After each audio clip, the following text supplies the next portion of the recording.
What's up, guys? Welcome to P.N.C. Sports. I'm your host, Carnation, and in today's P.N.C. Sports Spotlight, we're going to take a look at the career of Rip Hamilton. Richard Rip Hamilton. I remember Rip Hamilton from his days back in Connecticut, playing with this point guard. I used to love this point guard, Khalil El Amin. If I'm saying his name wrong, I'm sorry, but I used to love watching that point guard. I thought he had him and Ed Cota back in the days, in those years with Connecticut and UConn. With Connecticut and North Carolina, those guys had and Jamal Tinsley. Those guys in college had nasty handle. So I remember watching him. I'm like, yo, who's this kid right here, Rip Hamilton? A lot of us in New York, we always loved UConn because it was close to New York. But also, UConn had it was part of the Big East back then, and they had a lot of great stars, a lot of great legendary stars, from Ray Allen, Danya Marshall, what's it? No, he wasn't there. Danya Marshall, Ray Allen, and there was a couple more guys that we used to love watch them play all the time. And then they had the cool jersey, and they had my man Calhoun, man. Calhoun's my dog.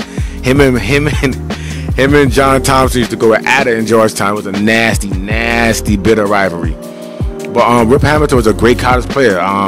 Definitely made a lot of clutch shots in college. They made that run, and I think they beat Duke. If I'm not mistaken, I don't want to say this, but I feel like they beat Trajan Landon and those boys. I think this is pre-JJ Redick. I think it was Trajan Landon. They were smoking left and right like that. Trajan Landon and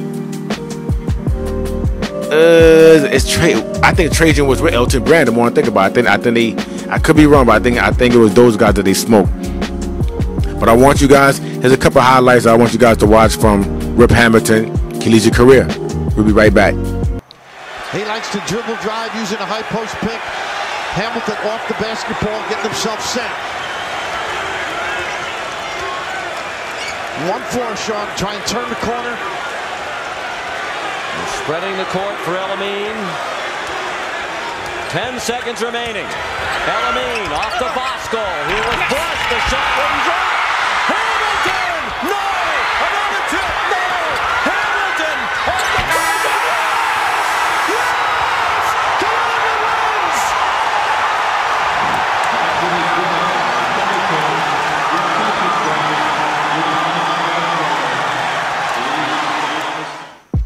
So Rip was drafted 7th overall by the Washington Wizards back in the '99 draft. By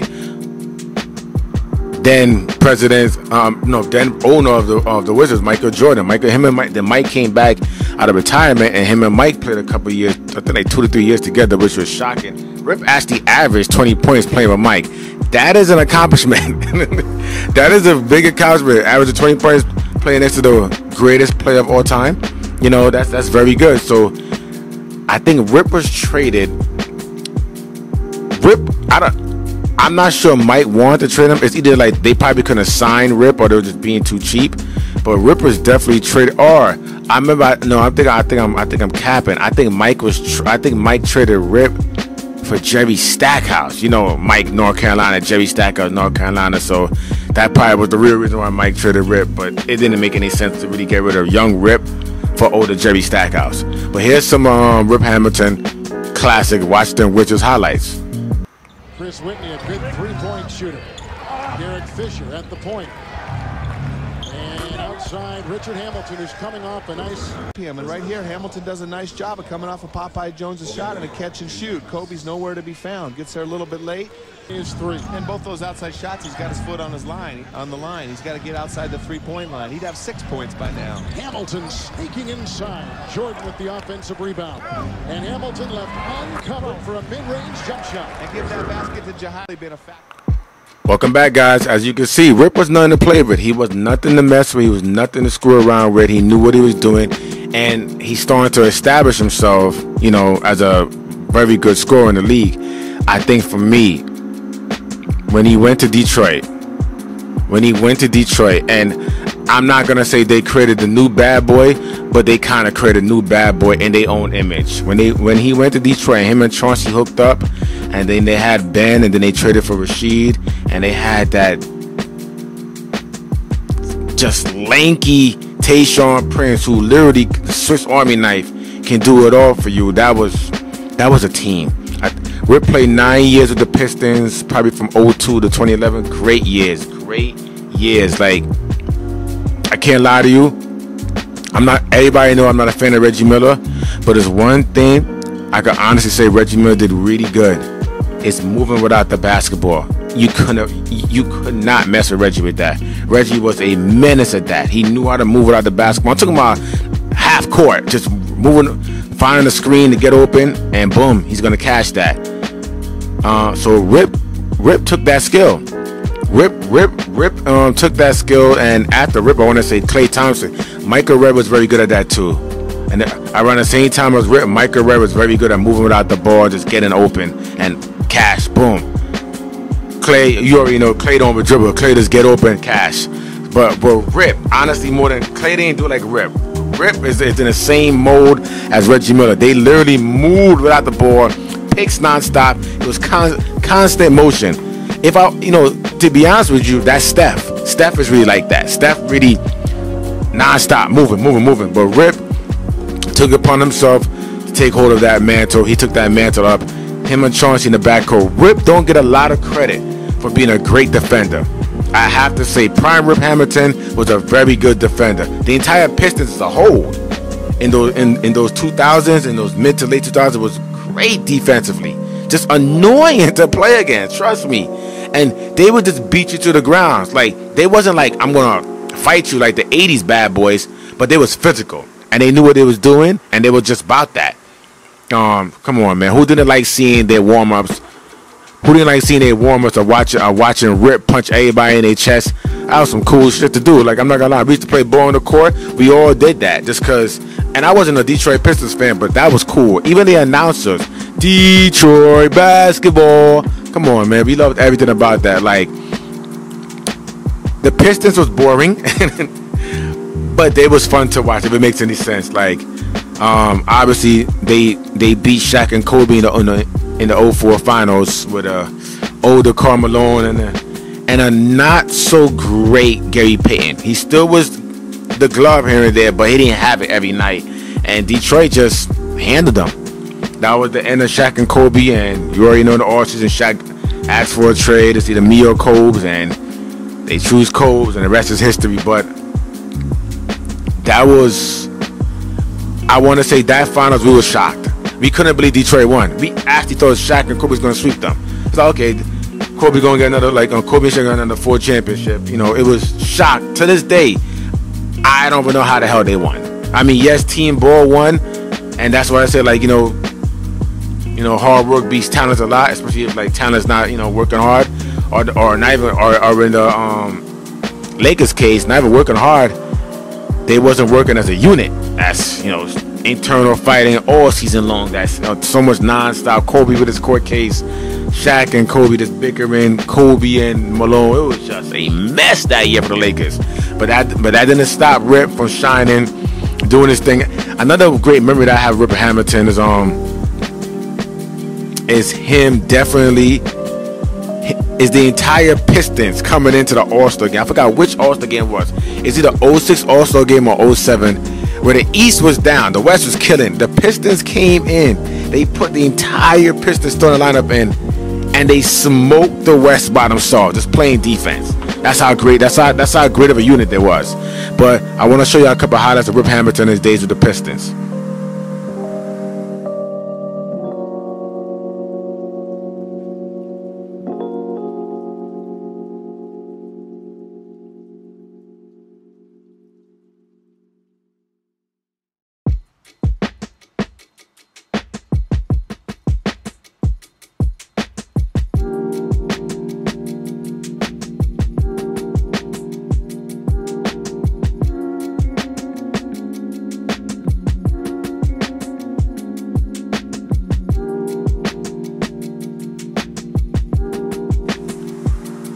Welcome back to P.N.C. Sports, man. And all good things must come to an end. Rip career was going, was ending soon.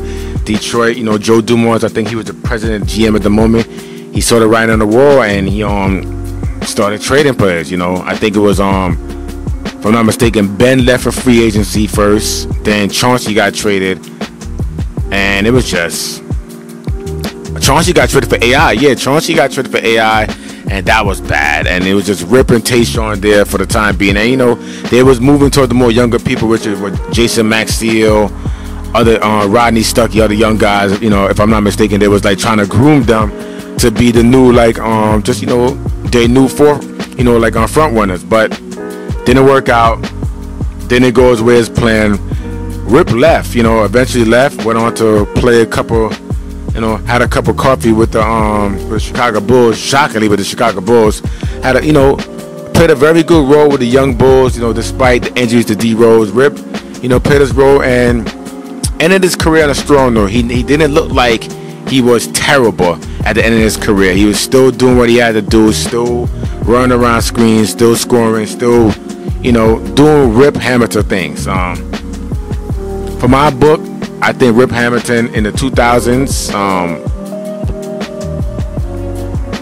I would say he's a top 5 shooting guard. You know, him and Kobe actually played AAU basketball. There's like a clip of him and Kobe back, you know, back in AAU. Kobe being a jerk to him elbow. You know, it's Kobe. You know how Kobe get down. And you know, but it was cool with each other. It just showed you, you know, the travels of life. Rip played with Kobe AAU. I think they both were from Philly. The Connecticut won a championship there. Went to the Bad Boy Pistons, you know. I mean, got drafted by the Wizards, played with Mike. Look at that. Then went to Detroit in the Bad Boy Pistons days, you know, with Ben Wallace and all these things. Then went back to Chicago. Yo, prime Rip Hamilton was the problem. At the end of Spotlight, I like to always think if this person deserves to be in the Hall of Fame. Is he a Hall of Famer? No, he's not a Hall of Famer. Is he a great player? He's a very good player. He's a very good player. And I gotta say, that Pistons teams to me, yo, you know what's funny? You know, before we end this spotlight on like Rip Hamilton, I would say this. I think I heard him say this, but we didn't even have to hear him say this. It was just something that we always thought. If they would have drafted Melo instead of Darko Milicic, my God, that was an easy 2 championships more. Think about just how one mistake can ruin stuff. You drafted Darko, Melo. What? You know what I mean? Like, yo, what the hell is this? Like, come on. If they would have just drafted like Melo or even Chris Bosh or alright, let's say they didn't need Chris Bosh because they already had Ben Wallace and like Rasheed. If you just drafted either Melo or D-Wade, well, maybe they didn't need D-Wade because they already had, you know, Richard Hamilton. But there you go. Just draft Melo. That's all you needed. Just draft Melo. You'd have been good. You'd have been really good. But I always wonder how would Melo game would have fit. Melo probably would have been more structured defensively. Because that's the only thing Melo game lacked was defense. Melo played defense when he wanted to, but with the Pistons, they would have forced you, not like bully you, but that was their whole team concept. You know, defense, rebounding, and timely shots. You know what I mean? Chauncey's called Mr. Big Shot for a reason. Rip Hamilton, you know, come on. Him and Chauncey, they just knew how to find each other. And, like, I think Rip Hamilton, you know, like I said, need to get his flowers. You know, I think, you know, for a lot of young people that's watching this, Google Rip Hamilton, man. If you want to know how to move without the ball, Rip Hamilton, Klay Thompson, Reggie Miller, him too. I can't lie, him too. They know how to move without the ball. They was very good at it. I'm talking about just perfection. They just perfected that art, and that's not something a lot of players can do. Like really move and never get tired. It's like they never got tired. So once again, man, this is P.N.C. Sports. I'm your host, Carnation. That was Rip Hamilton, like Spotlight. Stay blessed, everybody.